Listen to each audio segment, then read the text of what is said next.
آپ مزاروں اور بابوں کے خلاف ہیں، کیا یہ شرک کے ذریعے ہیں؟ یہ تو ٹھیک ہے، لیکن شیعہ جو گھوڑے نکالتے ہیں، ان کی حرکات کرتے ہیں، اس پہ میری درجنوں ویڈیوز ہیں، ہم ہی تو بول رہے ہیں اس کے اوپر۔ البتہ یہ جو گھوڑے نکال رہے ہیں، گھوڑوں کی وہ عبادت تو نہیں کر رہے، میں نے تو آج تک کسی شیعہ کو گھوڑے کے آگے سجدہ کرتے ہوئے نہیں دیکھا۔ ہاں نیچے سے ضرور گزرتے ہیں، وہ تو بدعت ہے، پنجے لگانا، جھولے نکالنا، میری اس کے اوپر بے شمار ویڈیوز ہیں۔ اتنے اعتماد سے سوال نہ لکھا کریں، آپ کی پیدائش تو ابھی یوٹیوب پہ ہوئی ہوگی، ہمیں دیکھنے کی وجہ سے کسی کو ہمیں ویڈیوز ریکارڈ کراتے ہوئے 10 سال سے زیادہ ہو چکے ہیں۔ جو ٹاپکس میں آلریڈی کنکلوڈ کر کے ویڈیوز ریکارڈ کر چکا ہوں، ان کی ویورشپ ملینز میں ہے، وہ یوٹیوب پہ موجود ہے، آپ دیکھیں۔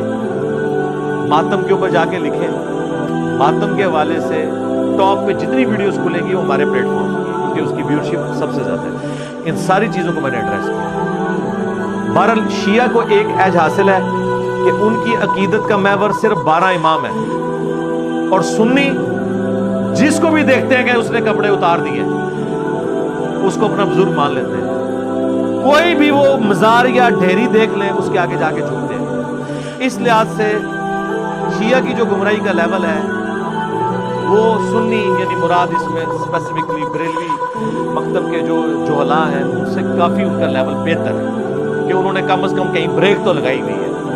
یہ تو آپ جیلم سے پنڈی تک جتنے مزار آتے ہیں نا جی ٹی روڈ کے اوپر، ڈرائیور آپ کو یوں روٹ مارتے ہوئے نظر آئیں گے، پیسے پھینکتے ہوئے جائیں گے، ہر بندے سے انہوں نے عقیدت جوڑ دی۔ باقی غلط ہی ہے چاہے کوئی بھی کرے، تو میں تو اس کو بانگے دول کہتا ہوں، اس طرح کی چیزیں بدعت ہیں۔ علی بھائی آپ رحمۃ اللہ علیہ کی وجہ، اچھا مجھے رحمۃ اللہ علیہ لکھا جی، مجھے رحمۃ اللہ علیہ نہ لکھا کریں آپ، رحمۃ اللہ علیہ ویسے عموماً تو جو بندہ مرا ہوا ہے نا اس کو دعا دیا، ویسے زندہ بندے کو بھی دی جا سکتی ہے، لیکن یہ جو ایک اس طرح چلتا ہے نا رحمت کی دعا، ویسے تو ہم ایک دوسرے کو دعائیں دیتے ہیں لیکن ایک سلوگن کے طور، باقی مجھے فرق نہیں پڑتا ہے، اچھی بات ہے۔ ہم لوگ تھانہ پہنچ گئے ہیں، اوہ اچھا، آپ نے کہا تھا کہ اہل تشیع اور اہل حدیث کی مسجد میں نماز پڑھیں تو وہ لوگ ناراض نہیں ہوں گے، مگر اہل تشیع نے تو ہمیں تنگ کیا۔ یہ تو میرے بھائی آپ کی ورڈکٹ ہے، ہم نے ان سے بھی پوچھنا ہے کہ ان کو کیا مسئلہ ہوا ہے، کس وجہ سے انہوں نے یہ ایکٹیویٹی پرفارم کی ہے، انہیں کیا غلط فہمی ہوئی ہے جس کی وجہ سے یہ سب کچھ ہوا ہے، یہ چیز دیکھنے کی ضرورت ہے میرے بھائی۔ یہاں تو لوگ اہل تشیع کی امام بارگاہوں میں جا کے بیان کر رہے ہیں، کیوں نہیں مات بھائی کر رہے ہیں نا آپ کو ابھی تھانے میں دیا انہوں نے، کوئی نہیں ایسا، کوئی نہیں کرتا، اسپیسیفکلی کوئی ایسی وجہ ہوئی ہوگی، وہ وجہ آپ ہائی لائٹ کریں، ہماری اکیڈمی کے نمبر پہ بتائیں، اور وہ امام بارگاہ کون سی ہے ان کا جو ہے ہم ان سے بات کر لیں گے، ایسی بات ہوتی نہیں ہے۔ یوٹیوب کے اوپر ہمارے وہ ایک صابر بھائی ہیں سیالکوٹ کے، انہوں نے باقاعدہ جا کے امام بارگاہ میں نہ صرف نماز پڑھی ہے بلکہ اس نماز کی ویڈیو ریلیز کی ہے، وہاں پہ جو ان کی لوگوں سے ڈسکشن ہوئی ہے وہ انہوں نے کی ہے۔ یہ آپ کے ساتھ یونیک مسئلہ ہوا ہے، لوگ تو جاتے ہیں بیسیکلی دہشت گردی کی وجہ سے، بعض اوقات وہ تھوڑا ڈرتے ہیں اس بات سے کہ کوئی سنی حلیے والا بندہ انٹر ہو تو انہیں خطرہ ہوتا ہے کہ یہاں کوئی کام نہ ڈالنے آیا ہو، وہ بعض اوقات یہ غلط فہمی ہو جاتی ہے جس کی وجہ سے کوئی ایکٹیویٹی کوئی اس طرح کی ہوئی ہے، وہ واللہ عالم جب تک دونوں پارٹی کے سامنے نہیں ہوتی ہم فیصلہ نہیں کر سکتے۔ میں آپ کو بتاتا ہوں کہ ہمارے یہاں پہ امداد بھائی آتے ہیں سرگودا سے، آج آئے ہوئے ہیں کہ نہیں؟ اچھا، تو آپ ان کا ذرا گیٹ اپ دیکھیں، 6.5 فٹ قد ہے، دیکھنے میں بھی وہ ان کی داڑھی جتنی گھنی ہے اور کپڑے جس طرح کے، وہ آپ کو سپاہی صحابہ یا لشکر جنگی یا داعش کے کوئی وہ مجاہد لگتے ہیں، وہ اپنے وہ سارے گیٹ اپ، وہ تو شیعہ کی امام بارگاہ کے پاس سے بھی گزر جائے نا تو وہ ان کو وہاں سے بھی نہ گزر دیتے اپنے گیٹ اپ۔ اور سرگودا میں مجھے بتانے لگے کہ میں ایک جنازے پہ گیا، وہ شیعہ کا جنازہ تھا اور کسی بڑی پرسنالٹی کا تھا، اور ہر بندے کی تلاشی لے کے وہ اندر جانے دیں، ٹھیک ہے؟ تو کہتے جب میں گیا ہوں تو انہوں نے میری تلاشی بھی نہیں لی، انہوں نے کہا آپ اندر جائیں، تو وہ دوسرا بندہ کہہ رہا ہے، انہوں نے کہا یہ انجینئر صاحب کے اسٹوڈنٹ ہیں۔ آپ لیول دیکھیں کہ اس کو کہیں سے پتا تھا کہ یہ ہمارے اسٹوڈنٹ ہیں اور یہاں جیل میں آتے ہیں، بس ان کے لیے یہی سرٹیفکیٹ کافی ہو گیا۔ حالانکہ وہ بندہ یہاں ہوتا میں آپ کو کھڑا کر کے بھی دکھاتا کہ دیکھیں اس بندے کو کوئی بندہ انٹر ہونے دے گا، کوئی بریلوی بھی نہ انٹر ہونے دے اس گھنی داڑھی اور قد بوجھ کے ساتھ۔ تو بعض اوقات اس طرح کی کنفیوژن ہو جاتی ہے، انشاءاللہ کلیئر کر دیں گے۔ میرا سوال ہے کہ مکان گروی رکھنا جائز ہے؟ آپ اس بارے میں خاص بیان نہیں. جی بیان کیا ہوا ہے، جائز ہے، گروی رکھ سکتے ہیں. مکان گروی رکھیں گے آپ کسی کے پاس تو یہ بالکل جائز ہے. اس میں اگر آپ نے کوئی جانور گروی رکھوایا کسی کے پاس، اس کے بارے میں ابو داؤد میں حدیث ہے. اب ظاہر ہے وہ جب جانور اگر آپ گروی رکھوائیں گے تو جانور کے اوپر کھانے پینے کا خرچہ بھی تو ہوگا نا، بھوکا تو نہیں اس نے رہنا.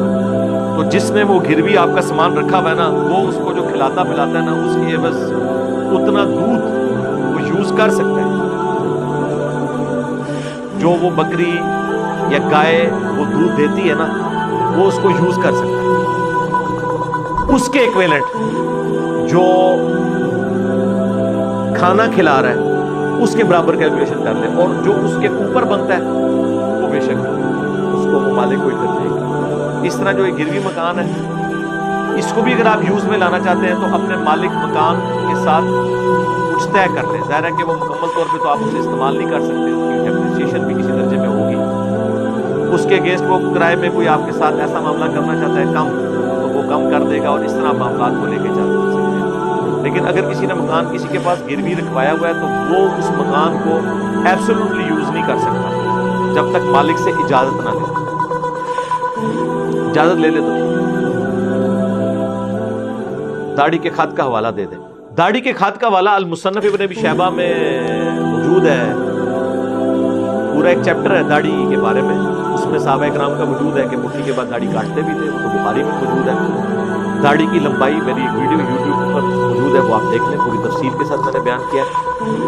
داڑھی عربی میں لحیہ، ان بالوں کو کہا جاتا ہے جو داڑھ پہ اگتی ہیں. یہ بال، یہ داڑھی کے بال نہیں ہیں، اور نہ یہ بال داڑھی کے. ہم تو یہ بھی نہیں کاٹتے، یہاں والے بھی نہیں کاٹتے، وہ ویسے ہی ٹھیک ہے. لیکن اب جس طرح بلوچی ہیں، ان کی داڑھی بعض کا چلتی چلتی یہاں تک پہنچ جاتی ہے. بعض کی تو بہت خوبصورت لگتی ہے، لیکن ان کی بہت گھنی ہو جاتی ہے تو وہ تو دیکھنے میں وحشی لگ رہے ہوتے ہیں. وہ ادھر تک بال بہت گھنے آ جاتے ہیں. تو ظاہر ہے پھر ان کو یہ والے بال صاف اگر وہ کرنا چاہتے ہیں کر لیں. یہ والے جو بال ہیں نا، وہ جو صاف کریں گے، یہ داڑھی کے بال نہیں ہیں، اس کا آپ حد بتا سکتے ہیں. اب رہ گئے اہل حدیث. تو اہل حدیث تو داڑھی کے ویسے ہی کاٹنے کے قائل نہیں ہیں. ان کے ساتھ تو خط کی بات کرنا ہی فضول ہے. ان کے ساتھ پہلے مقدمہ آپ نے ڈسکس کرنا ہے کہ داڑھی کیا اس لیے ہے کہ اس کو دیکھ کے لوگ ڈریں، یا کسی بندے کی شکل سے نفرت کرنا شروع کر دیں اس کی داڑھی کی حالت دیکھ کے، یا داڑھی جو ہے یہ زینت ہے ایک مرد کی، جس طرح کے لمبے بال ایک عورت کی زینت ہے. ظاہر ہے کہ داڑھی کا اہتمام ہوگا. اب جس طرح میری 44 پلس ایج، میری داڑھی سوچی ہے، میں نے کبھی داڑھی کاٹی نہیں.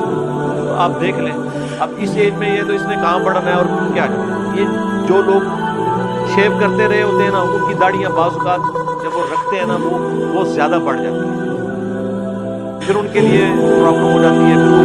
پہلے بھی اس میں ان کو کاٹنے نہیں کو دیتے، بھائی کاٹنے کی اجازت ہے، مٹھی کے بعد آپ داڑھی کاٹ لیں، مٹھی سے پہلے بھی کاٹ لیں تو جائز ہے. ہاں افضل یہ ہے کہ مٹھی داڑھی ایک مسلمان کو رکھنی چاہیے، یہ سنت عمل ہے.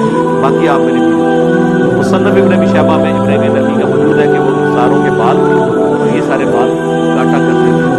ظاہر ہے کہ داڑھی میں آتے نہیں، جب اگر داڑھی میں آتے ہی نہیں ہے تو آخری روزہ اور عید کی درمیانی رات چاند رات بات کے لیے کیا ہے، کوئی ثابت نہیں ہے. نہیں شب قدر کی طرح، یہ بالکل غلط کہہ رہے ہیں. شب قدر کی طرح کہاں سے ہوگی؟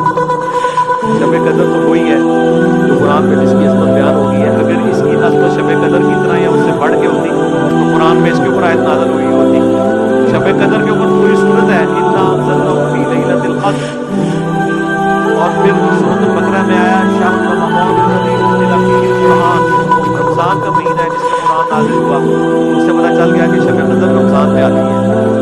اور بخاری مسلم میں آیا کہ اسے تم آخری عشرے کی تاک راتوں میں تلاش کرو. اس سے بھی پتہ چل گیا کہ آخری عشرے کی تاک راتوں میں آئے گی.